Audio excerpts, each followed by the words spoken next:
ఎటు పోతాంది మన వ్యవస్థ? ఒక్కడికన్నా ఇలా నిజాయితీగా చెప్పండి, ఎంత మంది పాల్గొండే ఇప్పుడు మన పిల్లగాడి యొక్క శవయాత్రలో పాల్గొన్నారు.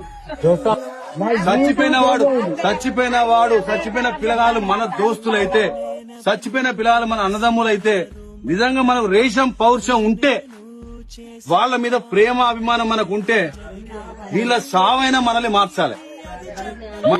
పొద్దుగాల 6 గంటలకు పోతారు, సత్తి పెట్టుకొని వేసుకొని సాయంత్రం గంటలకు పొలంలో పూజకుంటున్నాం, మా పిల్లల కొరకు మా కడుపు కొరకు పోతారా. మేము తాగేసి ఇట్లా రోడ్ల పాటు మాకు ఇట్లా బాగా తీసుకోవాలి.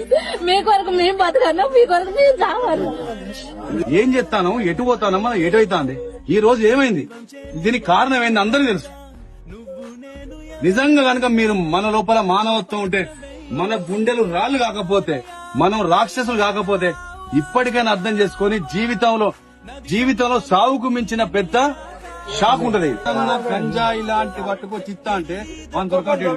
నడిపోట్లో ఆగుదాం, మార్చుకుందాం. జీవితం మళ్ళా రాదు, జీవితం మళ్ళా రాదు. మన ఊరి పిల్లగాడు నిన్నటి దాకా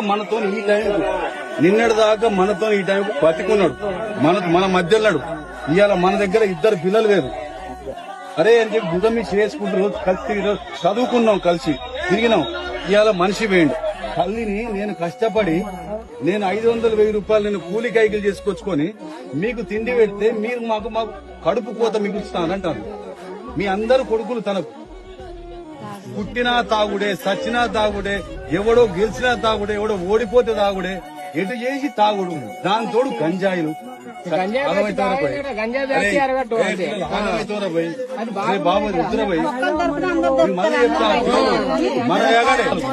మన ఊళ్ళకెళ్ళి ఈ రోడ్ల మీద రక్తాలు దుస్తులు మార్చాలి, మీ అందరి గుణాలు మార్చాలి, మీ అందరి ఆలోచనలు మార్చాలి.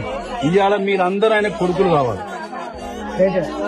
అప్పుడే నిజంగా మీ దోస్తుకి ఇస్తున్న మీరు నివాళి, నిజమైన నివాళి మీ దోస్తుకి ఇచ్చేందంటే, తండ్రి కొడుకును పోగొట్టుకున్న తండ్రికి మేమందరం బాబు మీ కొడుకులమే.